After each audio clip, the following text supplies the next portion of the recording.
சீரியல்களின் full எபிசோடுகளை Sun டிவியில் ஒளிபரப்பான உடனே எக்ஸ்க்ளூசிவாக சன் நெக்ஸ்டில் மட்டும் ஃப்ரீயா பாருங்கள். நம்ம வந்திருக்கிற விஷயம்லாம் இவருக்கு கைவந்த கலை. நமக்கு சாதகமா எல்லாத்தையும் நடத்தி கொடுத்துருவாரு. நான் என்னவோ உன்னை சாதாரணமா நினைச்சேன். ஆனா நீ வில்லங்கமான விதக்காரியா தான் இருக்க.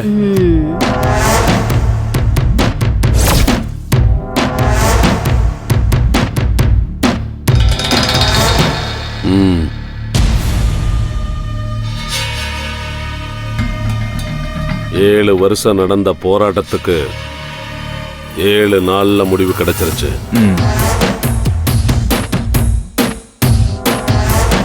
பூஜை சிறப்பா நடத்தியாச்சு. இனிமே எந்த கவலையும் வேணாம்.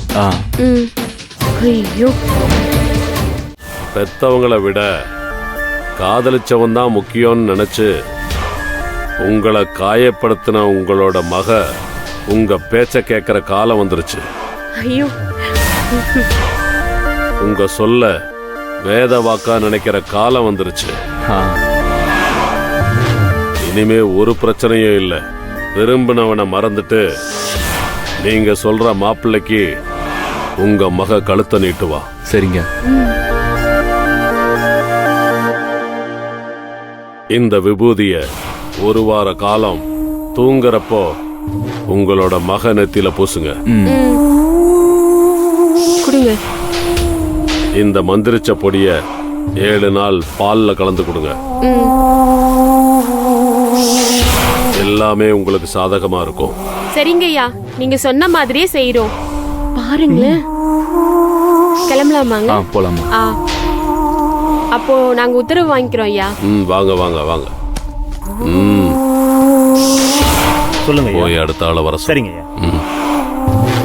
சார்.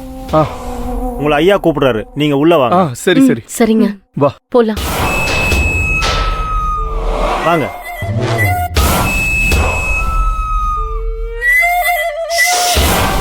உட்காருங்க.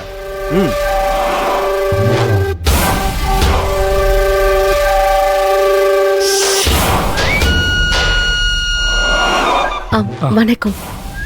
என்ன விஷயமா வந்திருக்கீங்க? என்னங்க கேக்குறாருல, நீங்களே சொல்லுங்க. ஐயா, இவ என் பொண்ணு. பேரு ரேஷ்மா. ரேஷ்மா, ஐயாவை கும்பிட்டுக்கோமா.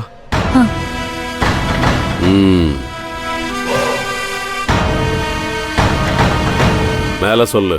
என் அக்கா மகனை என் பொண்ணு விரும்புறா, கல்யாணம் செஞ்சுக்கணும்னு ஆசைப்படுறா. ஆனா என் அக்காவோ அவங்க மகனுக்கு வேற பொண்ணை பார்த்து பேசி முடிச்சு கல்யாண வேலை நடந்துகிட்டு இருக்கு.